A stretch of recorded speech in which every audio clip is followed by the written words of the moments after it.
Naputol. Napukpok ata. Yan, National Museum. So, pumasok dyan sa National Museum. Wala atang bayad na ngayon yan eh. Ilang beses kong binabalak na pumasok dyan pagdating. Huwag mong balakin punta. Ilang beses na ako gustong pumunta dyan. Dahil tuloy ng mga taga rito, hindi tuloy nakakapunta dyan. Yung mga historical, di ba? Maganda kasi sa Hong Kong kasi inaano nila yung mga museum na yan. Dinadamihan pa nga dahil alam nila na yan talaga pinupuntahan ng mga tao.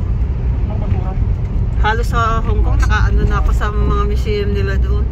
Kapasok na ako dito lang sa Pilipinas hindi. Kahit dyan sa sa San Agustin Church, andyan pala pati yung suot ng mga Hudyo noon. Hindi pa ako nakapasok dyan. Dati 180 yata ang bayad doon. Ala, Bakit nagka-traffic? dito ako sa Pilipinas pero hindi ako makapasok sa Bakit nagka-traffic? Madumi po. Wala namang napaulat na